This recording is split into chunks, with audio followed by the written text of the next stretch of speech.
Gambit and Rogue join Marvel rivals, and I will catch you up on the complete story of Season 5, start to finish. Every major event, character moment, and turning point that defines this season all in one place. This video is part of our season story timeline series where each season gets its own dedicated breakdown.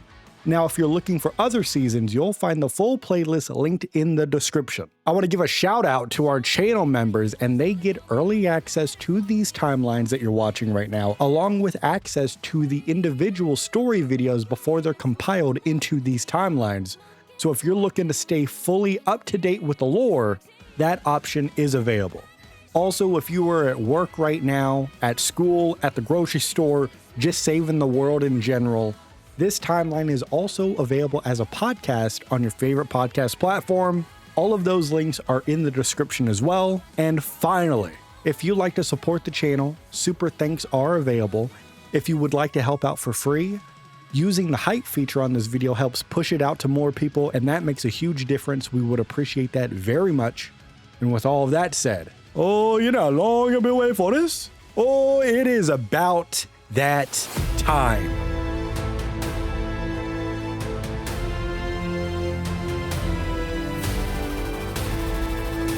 This is the Grand Games Gallery card, and we start off with the narrator of the story introducing himself, saying, "My name is Indwagas, but you may call me the Grandmaster." And he begins to explain how he's an elder of the universe, how he can guide lesser beings.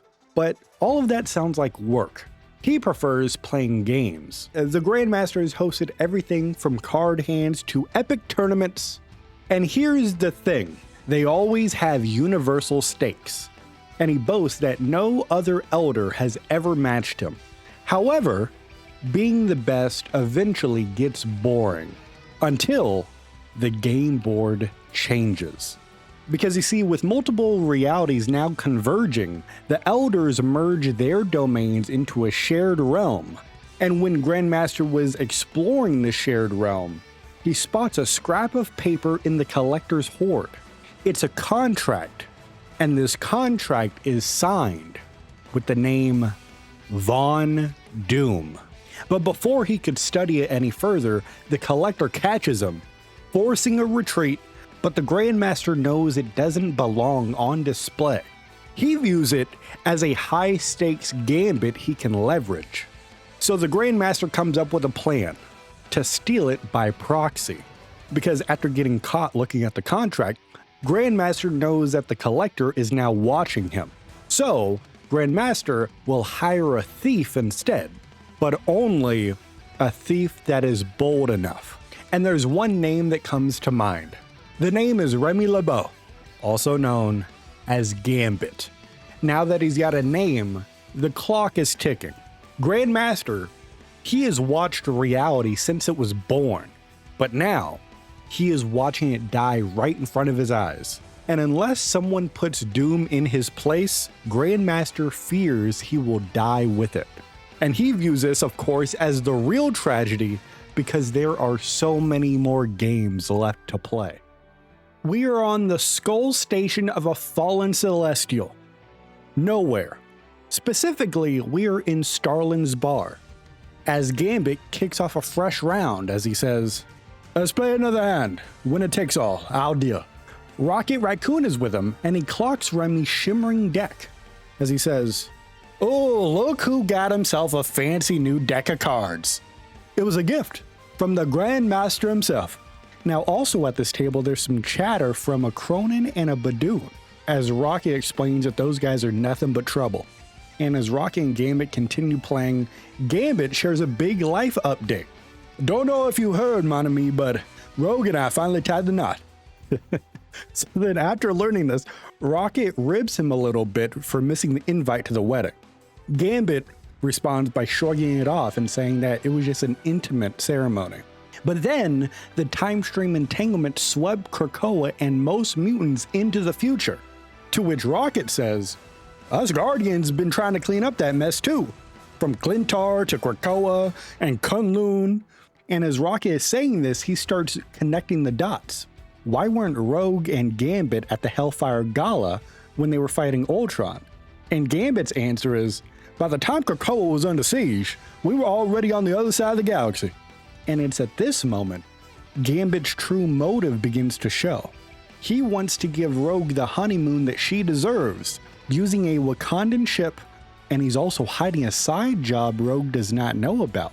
To which Rocket says, let me guess. You had ulterior motives, didn't you? You know me so well, but they ain't as sinister as you might assume. The Grandmaster said all he wanted was for me to steal some sort of mysterious contract from the Collector. And in return, he was gonna give me a pair of wedding rings, forged from Carnovium. Plus, we get to use his Grand Garden as a final destination for our honeymoon. You should have asked for way more. This job ain't about the money. This job's for Rogue. This accent's going in and out, isn't it? Now, Gambit is telling Rogue this cover story, is that he told Rogue that this trip is a diplomatic mission. They're there to plant Krakoan gateways for time-tossed mutants around the galaxy. As Gambit follows it up and says, you think I'd be in a dump like this during my honeymoon otherwise? As he's saying this, Rocket wins the hand of their game. As a Badoon explodes, impossible! You must have cheated. Hey, if I were you, I'd hold my forked tongue. The Badoon instantly draws and shoots Rocket point blank. As he looks at Gambit and he says, you're next. Gambit very soon chases the Badoon off, shifting his focus to a now bleeding Rocket. As Rocket says, he hit me right in the old wound from Clintar. I thought that dang thing was healing. I guess not. And Gambit starts to ready one of his shimmering cards. What do you... These cards? Made from Carnovium. With the right kind of charger, they can do some serious damage, or they can undo just as much. So Gambit flicks the card into Rocket, which has healing aura, and Rocket's wound is now gone. What the flark just happened? I saved your life, home. Now you owe me. Now, what Gambit didn't say is that the Grandmaster repaired Remy's frontal lobe, unlocking a non-explosive kinetic charge that kickstarts regeneration.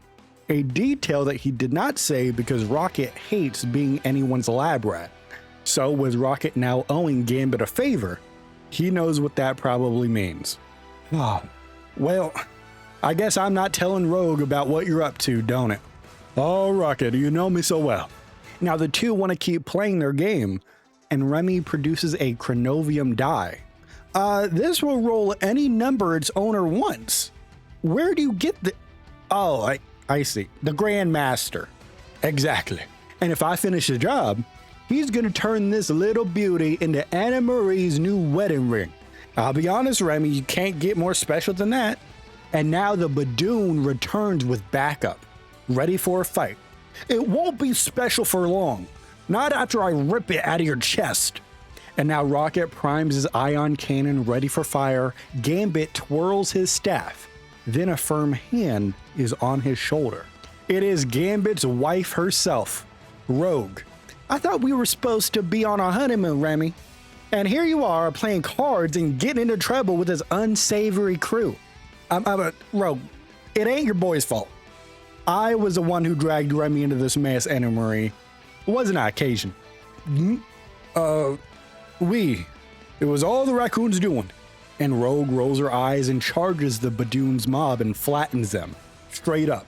As Rocket says, that's my girl, as Gambit begins kissing her hand. And he says, no, Maswa, that is my girl. If you want it to stay that way, Mr. LeBeau, then we better hit that space highway before Rocky pulls you into more shenanigans. Madame LeBeau, the Grand Garden awaits. And as Gambit and Rogue begin to head out, Rocket swallows the truth that he could tell Rogue and instead asks a favor tied to his heart. Guys, if you happen to see a cute little otter named Lila in the Collector's Menagerie, you tell her that Rocket's coming to find her, okay? Anything for you, sugar. And anything for love. This is the About to Make a Name for Myself gallery card, narrated by Gambit himself, and he says, Well, here we are. The final stop on our whirlwind tour of the galaxy. This here Grand Garden is just as romantic as I've been told. He then confirms that both he and Rogue had just married, but then a temporal storm yanked Krakoa across reality and scattered mutants around the multiverse. Your boy Gambit finally made an honest woman out of our sweet Rogue. But just as we about to exchange rings, some sort of temporal storm sent Krakoa hurling through time and space. And then Gambit starts to mention that some of their friends were on Krakoa at the Hellfire Gala putting up a fight against Ultron, while Storm lends them a spacecraft, to which Gambit and Rogue blasted off into the stars. Now they're on an X mission where they're gonna plant Krakoan seeds that bloom into portals at every stop, from Wakanda to nowhere, so that way displaced mutants can return to Krakoa per Magneto's plan. However, right after they plant the seeds in the Grandmaster's garden, Magneto and the X-Men walk through the portal, only to catch the newlyweds mid-honeymoon. As Gambit says, they thought they were going to find some missing mutants when they stepped through that portal, but all they found was us enjoying our interrupted honeymoon. And with the job done, they plan to enjoy the attractions, such as the Colosseum of the Elders or the Collector's Gallery. But there's an ulterior motive that Gambit has that Rogue is completely unaware about. He has an errand tied to the Elders. But, he says, if I have played my cards right, she'll be the one who ends up with the real prize, just like she deserves. Now at the moment, all Gambit wants is to kiss his new wife, and he wants to have a good time because he knows it's not gonna last long when the real mission begins. This is the Phantoms of the Past gallery card, and it's a passage from the Book of Doom 2099. And Doom writes, when it comes to the mysteries of the universe, there are few that Victor Von Doom has not already solved. But one secret has eluded me, the truth of my own past. To obtain the tremendous power I now possess, sacrifices had to be made. And the greatest of those sacrifices was my own memory. Now, post-time stream entanglement, this Dr. Doom is played by a woman's face that he can't place a name on, but instantly feels bound to. And she whispers his name.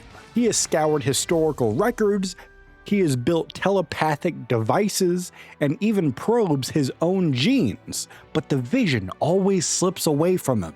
He is now suspecting active interference and he feels taunted.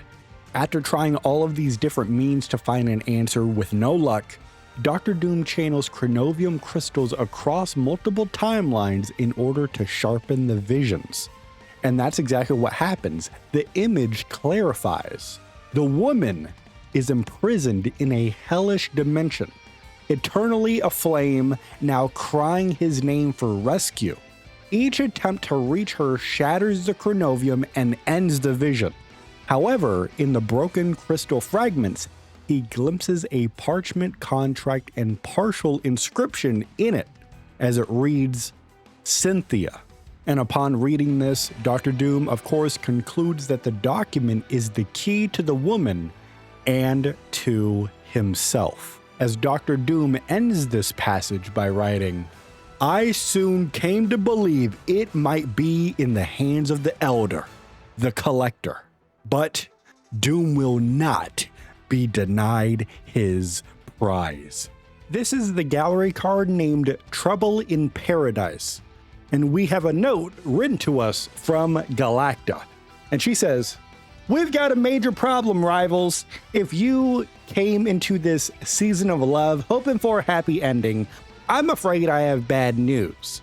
And she says this because Galacta has been following Gambit and Rogue since they entered the fray.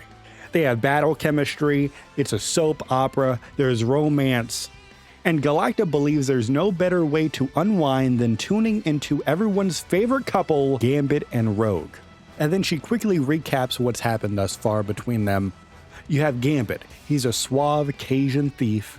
And Rogue is the Southern Belle, and she absorbs powers. Both are X-Men. They fell hard and then they got married.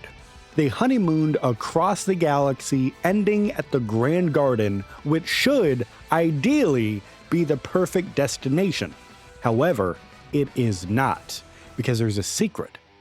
Gambit took one last job the bride does not know about. The Grandmaster is whispering in Gambit's mind to finish the bargain that they agreed to. Gambit could try to charm his way out of it, but he's not going to risk their bliss on a roll of his chronovium die. Gambit needs to finish what he started. So, Gambit's got to do a little sneak out. Gambit slips out of the honeymoon suite, giving a longing look to a sleeping Rogue, as he thinks, what she doesn't know won't hurt her. But here is the twist. As he's doing this, Rogue is not asleep. She knows. And Galacta knows that this has gotta break her heart. But as Gambit is sneaking out, even if Rogue stayed quiet about it, Magneto is not gonna miss it, because his senses catch the faintest magnetic shifts. And he's out in the garden admiring everbloom flowers that bloom on the shadow passes of Mount Wundagore. He, of all people, can tell when Gambit is up to something, and the House of Cards could collapse. As Galacta tees up the next story beat in this very dramatic shift in what is happening. As she says, I still believe in the one force in this universe stronger than the power cosmic. Love. This is Rogue's Chapter 1 story titled Forever Alone. And the story begins where all stories should. Or I guess in this context, where it shouldn't. Anna Marie wakes up in the Grand Garden suite and senses Remy moving. She watches him quietly suit up in a Thieves Guild style outfit and slips out of the suite. Her fear begins to harden into anger. Their dream honeymoon might just be a cover for a heist, she believes. As Gambit is now gone, she spots Remy's crystal die on the nightstand, and she begins to squeeze it in frustration, and a wave of powerful energy washes through her. The die's sparkle begins to drain, as now some small yellow-green ripples now flicker across her skin. Rogue gets up and goes into the garden, but she's intercepted by Magneto, who is there, as he says, Rogue, a little late to be taking a stroll through the garden, is it not? I can escort you back to your quarters if you wish. Don't worry about me, Eric. I'm a big girl. I can take care of myself. You ain't exactly been supportive of me and Remy tying the knot. Why you gotta be all up in our business? Because I care about you. Both of you. Whatever we had way back when, that ain't a thing no more. Quit acting like I'm the one who needs you when the whole mutant kind is on the brink of collapse. Regardless of what we had, you are still family. I have sworn to protect my people, even if it means protecting them from each other. And it's at this point we start to get some backstory as to why, during their honeymoon, and Gambit and Rogue were planting the seeds, Magneto and some X-Men came through the portal and interrupted their honeymoon. Magneto begins to explain that they came through the Krakoan gate she planted because many messages went unanswered. Rogue then begins to explain that the Wakandan ship they went with hit a spatio-temporal anomaly, wrecking their communication devices so they could not answer those messages.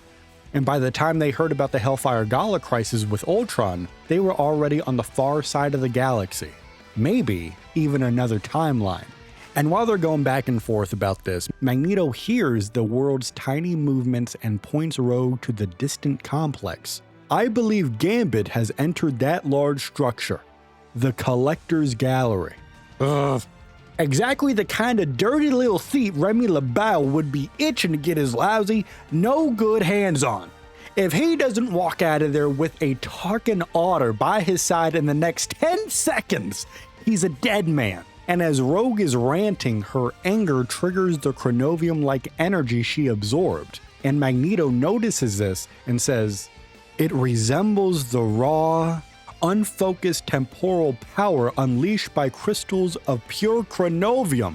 Rogue, what have you done? I don't know. but I can't seem to stop it. So then Magneto forges a metal cocoon to shield her, but her next pulse ages the metal to rust in a second and withers the Grand Garden, even destroying the Krakoan portal they helped create. What have I done? Calm down. We will find a way to make things right. For you, for Remy, for all of us. Just get our ship and take us home. And Magneto refuses. I cannot allow that. Because if Rogue had another outburst on Krakoa, the living island might not survive that. So, you're exiling me? Only until we have gained full control over this new power. My duty is to do what is best for our people. I understand that I'm on my own again. And as she says this, Magneto senses Gambit sprinting back from the gallery. Clearly, the couple need some privacy. So Rogue blasts Magneto with a controlled wave to escort him out of there. And as she's doing this, Rogue says, "Don't you try getting sweet on me now, sugar. If you ain't gonna let me back home, then I'm just gonna have to start building a new one with my man. Even if he is a lousy, swindling son of a..." And she rockets off to confront Remy. And as she leaves, Magneto watches the now barren garden, and hearing the awkward Remy-Rogue showdown, he reflects that protection comes with a great cost. Relationships, even with his own children. Still, he believes the embers of their blood are rekindling and that, in time, they'll return to Krakoa and they will be ready to shatter every obstacle with their unbreakable love, the kind of union his dream blesses. This is the gallery card named Cosmic Contest, and we meet the elders merging their realms together, and a challenge is inevitable. Everyone assumes that the Grandmaster will eventually force a contest to decide who rules this new shared realm. The Gardener and the Contemplator want no part of it. Meanwhile, the Collector is eager to play. So here are the rules. Each elder fabricates lifelike avatars of champions from any reality and pits them one by one in a strategic duel until only one avatar remains. The prize? Control of the amalgamated realm and one object from the loser's collections. First up is the Collector, and he unveils a Captain America werewolf variant as his first attacker. The Grandmaster counters that play with Angela of Heaven, and she just drops Capwolf with her spear. The Collector then plays a young Tony Stark in a crude Mark I style Iron Man suit, and Tony shatters Angela's spear and eliminates her. Emma Frost enters for the Grandmaster and doesn't even use her powers. She bribes the young Tony Stark with her vast wealth, and he removes himself from the board. The Collector then fields an octopus-like Namor variant, and he promises Emma a crown, so then she switches allegiances to him. The Grandmaster then sends in Moon Knight, who then dethrones Namor.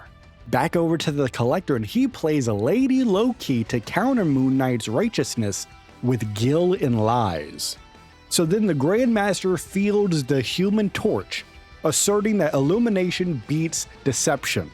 And then the Collector reaches for his next pawn, but then an alarm begins to blare in his gallery. He rushes off as the Grandmaster smiles, satisfied that he's distracted Tivian long enough to win yet another game elsewhere and claim his true prize. This is the gallery card called Broken Vows. And we begin with Rogue confronting Remy mid-caper in the Grand Garden. As Rogue says, "Remy LeBeau, what in the name of Charles Xavier do you think you're doing?" And Gambit quickly tries to charm his way out. "Anna Marie, ma chère, don't you share me. Hey, it ain't what it looks like. It sure as heck better not be, cause it looks like you got yourself wrapped up in another caper on our honeymoon." Huh, well, I guess it is what it looks like, but I can explain. I would be quick about it if I were you. So then Gambit begins to explain the job and the mark. Our gracious host, the Grandmaster, offered me the chance to pull the heist of a lifetime, and all I needed to do was steal one scrap of paper from the collector's museum. And you were actually dumb enough to think you could get away with it? Even you ain't got the skills to hoodwink an elder of the universe. You're right. Wish I could disagree, but the collector played me like a fool. Remy, he didn't have to work hard to do that. How was I supposed to know that the contract was a fake? Even if the Grandmaster believed it was real, till he was holding it in his hands, can't say he was too thrilled then. So let me get this right, Remy. You managed to botch the job and tick off two of the most powerful beings in the universe. That's impressive, even for you. And as they're going back and forth, Remy then notices that Rogue is radiating energy. And Rogue reveals that the chronovium dye he left behind is what caused it. So then Remy fully confesses. Well, the Grandmaster's chronovium dye, he was gonna forge that into a new ring for you. The whole reason I took this job, but I couldn't reveal that, the Quiet Council would never have let me go stealing across space and time just for a ring. So you lied to me before we even left? When I touched it, I actually absorbed some kind of strange energy, and then my power started going haywire. I can't control them, Remy. And now that I know what you were up to, I ain't sure I wanna. You gotta try. Before you drain the life out of the rest of this garden, how about we take the portal back to Krakoa? Remy, Eric said that he can't risk letting me go back till my powers are stabilized. And as much as I hate to admit it, it's the right choice. Well, if you don't stop yourself, the garden is gonna be coming after us too. So I guess there's only one thing we can do. We run as far and as fast as we can, and we never look back. You with me, Cher? And Rogue looks at him, both in agreement but also in a grimly fashion, as she says, always. But I gotta admit, when we said till death do us part, I never expected it to be so damn soon. This is the gallery card called Museum Security, and we catch up with the Collector. And his patience is gone before the alarms even finish blaring. As he says, Terrans. Why does it always have to be Terrans?